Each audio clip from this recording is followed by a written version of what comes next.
This is the Shoulda Bet More podcast, presented by Goal Boys Network. Here's your host, Will Hill. Welcome to the Shoulda Bet More podcast, presented by Goal Boys. Coming up on the show, Brad Powers, professional college football handicapper, will join us. We have a big college football weekend ahead. Oregon, Ohio State, Ole Miss, LSU, Red River rivalry. As it's a great college weekend. I haven't spent that much time on the college. It's been more NFL, a lot of baseball. So we'll spend some time with Brad, but we will start with baseball as half of the Final Four is set. And so far, it is all New York teams. We are 8 combined wins away from a Subway Series. The Yankees advanced Thursday night with a tidy 3-1 win over the Royals after winning 3-2 on Wednesday, getting a big home run from Stanton. So it will be the Yankees versus the winner of the Tigers-Guardians game, which will be Saturday. And the Yankees, not only do they advance, but they catch a major, major break, because if they do get Detroit in the ALCS, Detroit has to pitch Skubal here in Game 5. So they wouldn't see Skubal until Game 3. It's possible, hey, if things go the way they hope they want, then they'll only see Skubal that one game. You'd hope if you're the Yankees. So a major break. It was looking like Tigers would win and close it out. Had a lead late in the game 4. Fry for Cleveland hits a homer. Cleveland hangs on, wins the game by a run, and they stay alive to force a Game 5. So we have 2 Game 5s, one on Friday, one on Saturday. The Friday game is Padres-Dodgers. That's been a fun series. That's an intense rivalry. So that's our Friday game. That will be an exciting game, while the Mets and the Yankees just sort of put their feet up and wait for who's coming. The Sunday will be the start of the NLCS, so the Mets will play the winner of San Diego, LA. I'm sure they're head out to LA at some point and figure whether they're going to San Diego, or they'll head out to California at some point and figure we're either going to LA or San Diego to start Game 1. That'll be 8:00 Eastern on Sunday. Then Monday, 8:00 Eastern, Yankees will host the winner of the Tigers Guardians. So the Yankees actually get a couple days off. You do get to reset your pitching, but Judge was just starting to get in a roll. Stanton was hot. You wonder if the time off, not ideal, but hey, you take it. You let these other teams beat each other up, and you wait for the winner. So Yankees advance. Mets, we talked about a couple days ago with Dave Ross. They continue their magic on Wednesday, as I'm sure people saw, down 1-0, leaving a million guys on. Lindor comes up with one of the more iconic hits, really in franchise history, a grand slam, 4-1. They hang on for dear life. Diaz starts walking the ballpark in the ninth, but made pitches when he needed to make them pitch. And the Phillies side of this, the Phillies kind of got Philly, because the last 2 years the Phillies didn't win the division, but they won the play-in round, the wild card round, 2 years ago against St. Louis, last year against Miami, and they come in the hot team, and they beat the team that won the division. They beat Atlanta, who was sitting around, and Atlanta, who has all the pressure on them. This year it was the inverse. Philly was waiting around. Philly had all the pressure on them, and the Mets come in and win 3 out of 4, and really could have won all 4, because even the game the Mets lost was a game where the Mets had a lead in the a 3-run lead in the 6th, then another lead in the 8th. So I've seen all the shows talk about what's wrong with Philly, what should they do. I know they swing and miss too much, but hey, this is a good team all year. I know they came up short last year. It's just it's the way baseball is. There's so much randomness to it, and I do think there's something needs to be done. Something should be done about the format. And this is we talk about this every time this time of year. This is just something that constantly comes up. It's not fair to the teams that sit around, because baseball is a game of rhythm. You play every day, and you earn the right to have a bye, which it's supposed to be an advantage, which it is, just because you can't lose during your bye. But these teams do get a little rusty. These teams do get a little tight.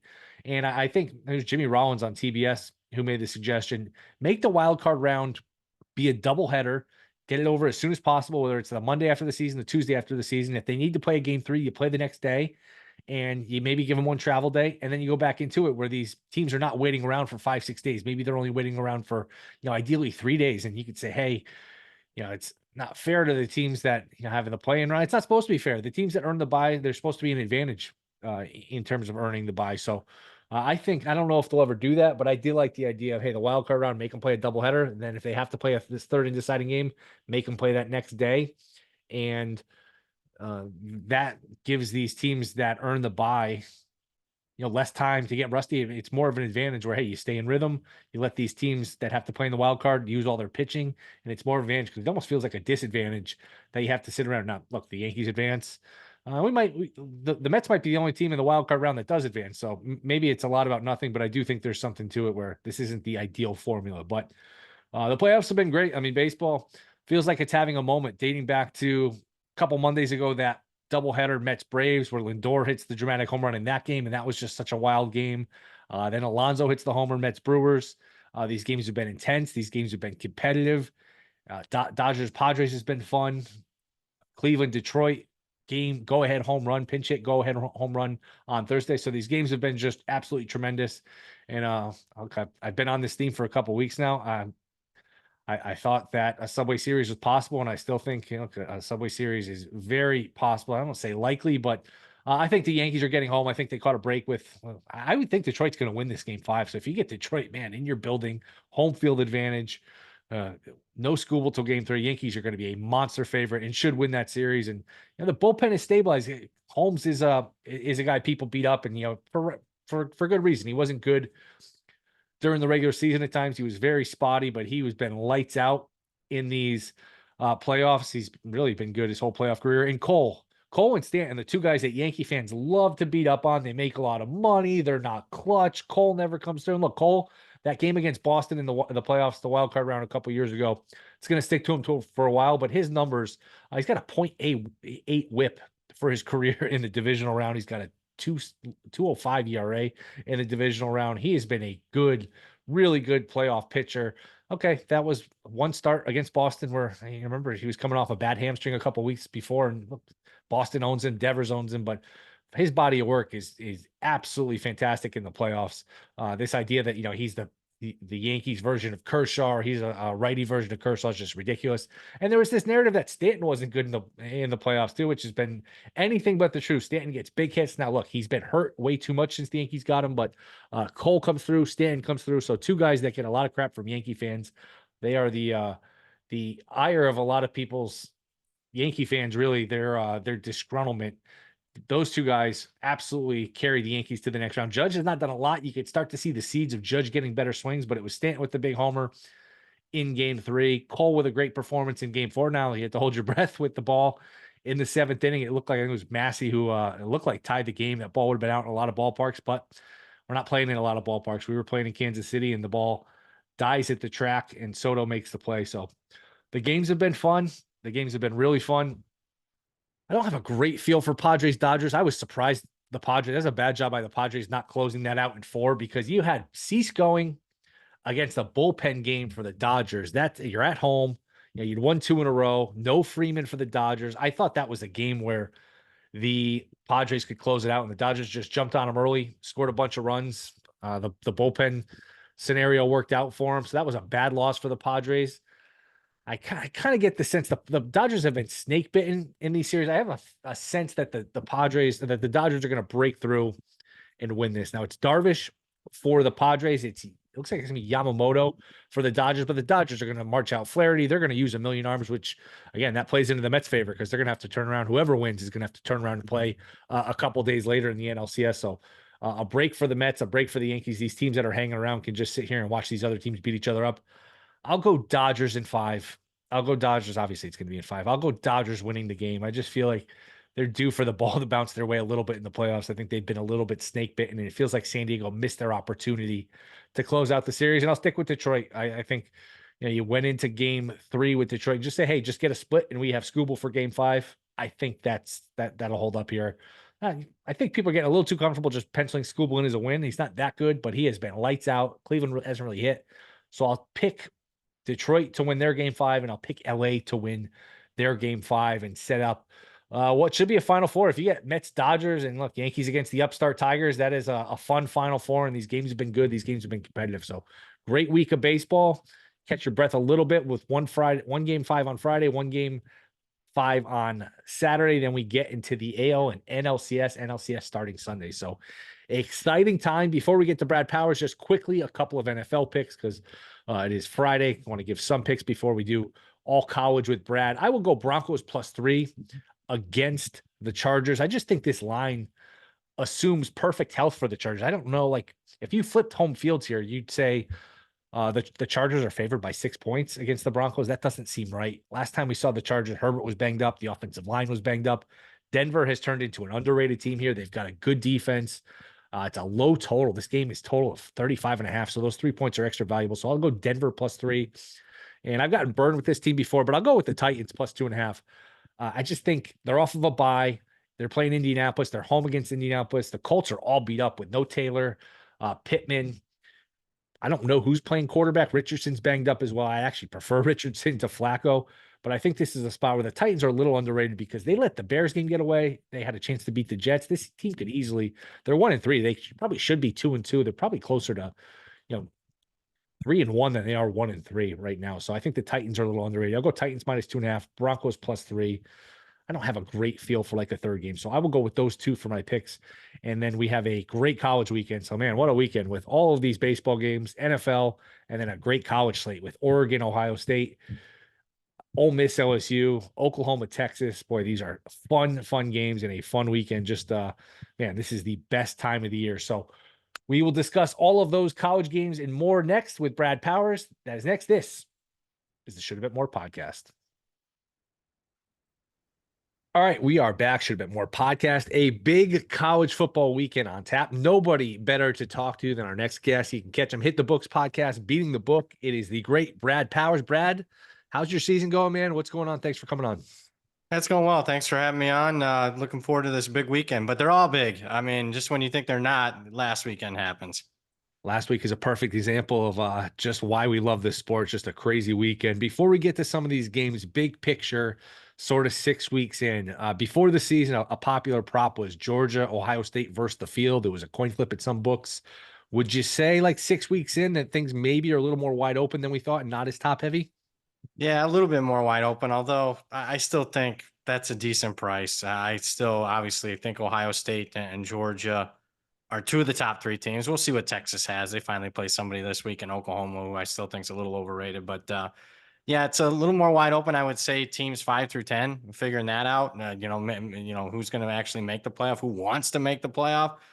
Georgia's, not as probably good as expected so far. Ohio State might be a little bit better. Again, we're going to find out with that one on Saturday night because Ohio State really hasn't played anybody. So, yeah, a little more wide open. Although I'd be surprised if it's not Ohio State or Georgia personally. Anybody to make the playoffs that you think is worth a shot? Can you get into this Army Navy story? Indiana, I actually had a guy, Kev O'Neill, on my podcast this summer, gave out Indiana 500 to 1 to make the playoffs. I see they're like 3 to 1 in some spots. Anyone you think is worth a stab to make the playoffs that currently constituted? That Indiana ticket looks pretty good because they're going to be favored in every game but one, the Buckeyes down the stretch. I hear you on the Army Navy. I just think right now, I think the winner of the Mountain West is in probably the best position, Boise or UNLV. Particularly they might have 2 wins, or if one wins both of those games. Outside of that, nah, I'll say this about the playoff. I am not dived into it too much this season, but I am seeing unbelievably wild swings from a week to week basis. It's a market that I have to attack next year. I mean, you get plus money, yes or no, in a matter of a week on a lot of these teams at the top. Yeah, absolutely. Let's get into some of these games. The big one, Ohio State at Oregon. We're looking Ohio State 3.5 in some spots, total 53. I can't, it'd be Oregon or nothing for me. I could see an under just because I think Oregon's played pretty well defensively. They haven't been able to finish drives on offense. I think if anything, Ohio State's going to run the ball, which will shorten the game. Do you have any feel for this game? I don't. I'm not afraid to make a bet. I've already made about 50 for the week. This game hasn't been one of them. I mean, I made it 3. So, I mean, the old school 1998 handicapper understands why people are taking the home dog. But I got to see it from either team. Neither one has been involved in a game with a point spread of less than 17 so far. I know Boise State almost beat Oregon. I haven't been impressed with Oregon on film. Ohio State certainly had a good, second half against Iowa. They started to look the part, in my opinion. Under, if you had to play it, I agree with you. Under seems most likely. And again, that's kind of an old school, first big game for both teams, slower tempo. They feel each other out. Maybe under first half's the really way to attack this one. How about Texas, Oklahoma? We've seen in this rivalry a lot of big dogs win outright. I don't know that this is an Oklahoma team with this offensive line, with this quarterback that can pull off that. If anything, for me, it'd be probably, I don't know, Oklahoma team total under 16.5. Are you willing to take it, lay any position on this game for you? Well, I mean, I usually make good bets in the summer when I bet game of the years. I thought I had a really good bet with Oklahoma plus 10.5. Obviously, I do not have a good bet now. That's a terrible one. I hear you. It's usually a rivalry game. A lot of times it's dog or nothing for me, but I don't see a pathway here for Oklahoma. They've been outgained on the season so far. Hawkins at quarterback's fine. He gives them a little bit of a dual threat, but I mean, I really question the passing game. You want to talk about cluster injuries. The last time we saw Oklahoma in the Auburn game, their top 5 wide receivers were out, and they probably should have won the game if not for, should have lost the game if not for a pick six. So looks like Quinn Ewers just got upgraded to probable.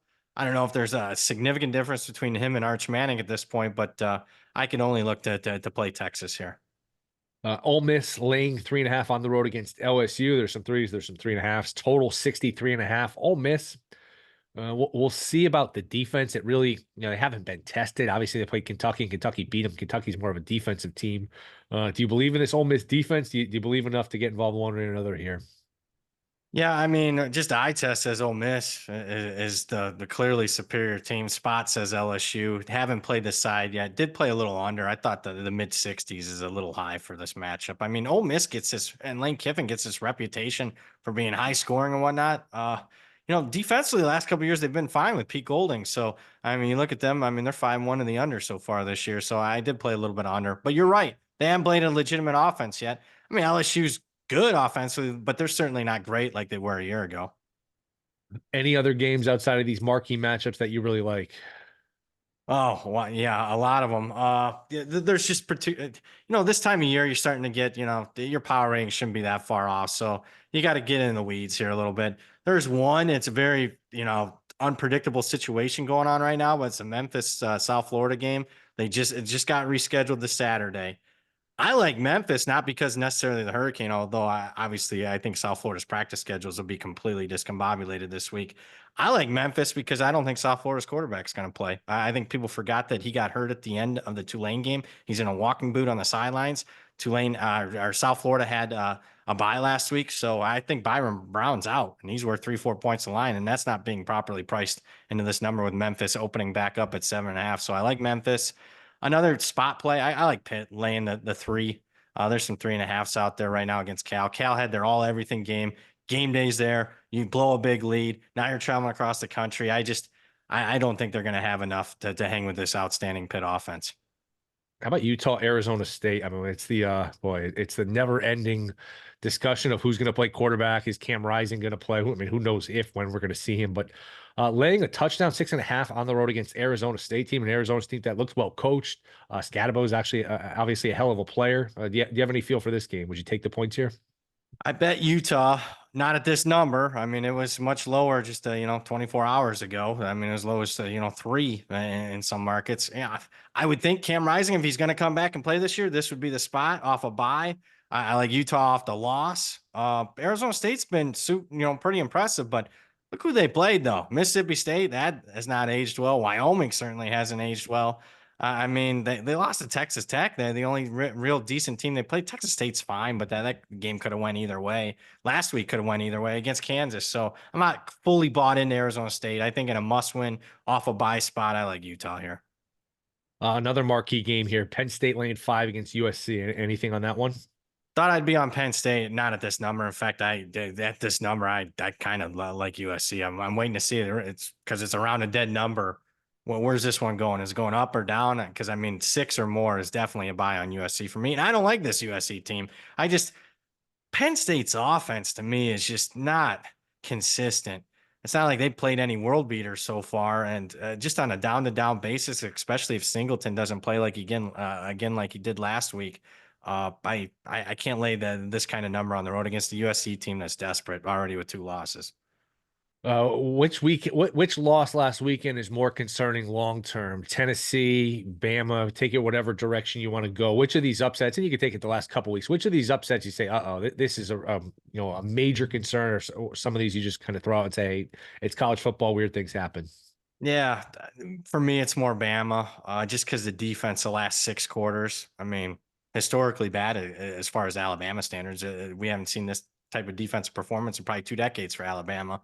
They just had a good first 20 minutes against Georgia, an incredible first 20 minutes. But the South Florida game, were outplayed for 50 some minutes of that game. Honestly, if Byron Brown hits a couple passes, they're trailing at that one. I don't think you can fix the defense at this point. I know you still have Jalen Milroe, you still have Williams at wide receiver, but boy, I agree with Joel Klatt saying that this looks kind of like a Lincoln Riley Big 12 type of team, and it does. They're just going to have to outscore people. Tennessee, I'm not as worried about. because I like their defense. See, when you play defense consistently on a week-to-week basis, I think there's just more consistency. What they need is their young quarterback, Nico Iamaleava, to play a little bit better. And boy, Heupel, clock management needs to be better than what he had, not only at the end of the first half, but obviously at the end of the game. I'm okay with allowing the score, but man, there's time and circumstance for everything. Arkansas's got a backup kicker. You still have 2 timeouts. So worst case scenario, you got 20, 25, 30 seconds left and you're down 2 needing a field goal. To me, I try to let my defense stop them there. I didn't like that. No, I'm totally with you. Any of these conference futures you still think have meat on the bone, and we can go through any of these odds you think are interesting. But do you jump in on? I know you make a bunch of bets before the season. Do you jump on these in the middle of the season? Or anything come to mind? Well, I made like 40 of them in the summer. So I'm usually, when people ask me, I'm like, yeah, I'm already involved. Not necessarily at the best price possible, but one that I made late. And one of the reasons, and I'll further answer the question you asked me about Army Navy making the playoff. A team that I bet in the conference, I want to say like a week before the season, that I wasn't buying, but I was starting to read some good tea leaves, was Tulane in the American. I think they're by far the best team at this point. Almost beat Kansas State. The Oklahoma final was misleading. They dominated their opponents so far. That's a team that I'm liking a hell of a lot more. And again, Army and Navy got to win their conference, and they got to go through a team like Tulane. I just don't see it. Yeah, and I know a popular one before the season was SMU, where the way they started that season, it looked dead. Now it's like, man, looking 6-1. Where hey, with their schedule, could they get to a title game? Obviously, Miami and Clemson, the short shots, but it's just funny the wave of emotion. You go, oh, this bet is great bet. Now it's dead. Now it's good again. It's just funny back and forth. Yeah, and the BYU loss is aging well. BYU hasn't lost a game, has covered every single game. So boy, what we thought in the preseason was going to be their toughest 2-game stretch. Florida State and Louisville, they passed the test easily. They're going to be favored in every game down the stretch. I still would like Miami if they're on a neutral. I like Clemson, Miami over them. Yep, absolutely. The team I'm looking to fade, though, I mean, come playoff time, come ACC championship game time, is Miami. I mean, you want to talk about narratives. We're 2 plays away from them wanting to, fire Mario Cristobal into this incoming hurricane. Honestly, that's what their thought process would be if they didn't get a break in the Virginia Tech game and the Cal game.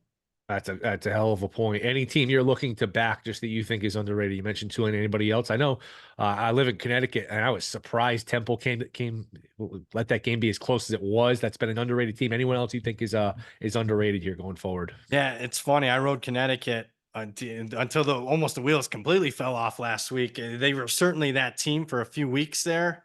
Oh man, I can tell you, the market loves Army more than any team. I mean, obviously it's a fade against UAB as well this week. Until you see different. I mean, those service academies look like they can consistently. I don't have to worry about their motivation. They're dialed in on a week-to-week basis. So, I mean, until you see anything different, I mean, how can you not back the service academies at this point? Everyone's favorite conversation, Heisman. Anything you think is worth jumping in on? Obviously, Genty's the hot guy of the week. Travis Hunter. Any of these quarterbacks at longer odds? Anything you're willing to bet right now? Yeah, I think if you're looking to bet and jump in and haven't already, I think you got to bet a quarterback. So, look, I don't necessarily have a strong take on the Ohio State-Oregon game, but if you like Oregon and think Oregon's going to win, I would recommend you diversify your portfolio. If you haven't already bet Dylan Gabriel, I mean, he's going to be if he has a great game, they win. He's going to be in the top 3 of the Heisman. So why not, maybe take a flyer on him at 15-1 if you haven't already bet him. Carson Beck, keep an eye on him. I know he played poorly the first half against Alabama, but they got 3 big-time games coming up. Texas, Ole Miss, Tennessee. Plays well. They win a lot of those games. I'm not saying he's going to win the Heisman, but I've seen as high as 25-1 on him. I wouldn't mind that bet. And we'll see if Quinn Ewers comes back. I mean, he might be back in the mix here, but I definitely think if you're going to make one Heisman bet, it's got to be a quarterback at this point, because I'm not sure that holds. A group of 5 running back and a guy playing 2 ways for a team that's probably going to lose 4 games, that market's going to change within a few weeks. Totally with you. Last one before we get you out of here. Just big picture thoughts, college football, NIL, transfer report. We had the thing with Sluka a couple of weeks ago. How is this different than it was 10, 15 years ago? Do you like this new way of college football, and what don't you like about it? Man, I like a lot. I hate a lot. So I'm kind of like in the middle. As a bettor, there's a lot of things I like and don't like. I mean, I sometimes I love the uncertainty. So I mean, if I feel like I can price it better, then there's in some instances more value. But there's just there's not much consistency. I mean, rosters are changing. I mean, I'm not built to be changing my power ratings.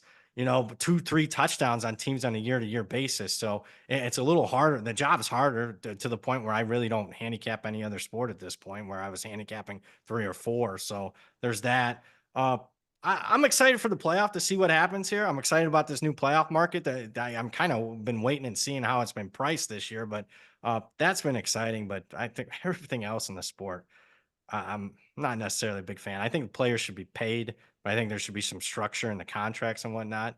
I don't think you should have the right just to leave your team like that. If there's a contract and it's not being fulfilled, then certainly you can break that. But there needs to be a little bit more structure here, and it makes my job a little bit easier. But it's still fun. I mean, for anyone that's bashing it, look at last weekend. It's supposed to be the worst week of the year, and it ended up being maybe the most memorable Saturday we'll have this year. So I still love the sport. I still love the passion. I still love throwing the goalpost in the river. That stuff hasn't changed, and I hope that remains the same. At least the passion among the student body. Yep, totally with you, Brad. You are the best, man. I appreciate all the information. Appreciate the time. Let everyone know where they can find you. Yeah, you can follow me on Twitter and X or whatever you kids are calling it these days. Brad Power 7. You can also head on over to the website, bradpowersports.com. Brad, appreciate it, man. Hopefully we'll catch up here down the road. Right back at you, man. Thanks for having me. That will do it. Thank you to Brad Powers. Rate, review, subscribe, enjoy what is just a tremendous weekend here. We'll be back Monday. See you then.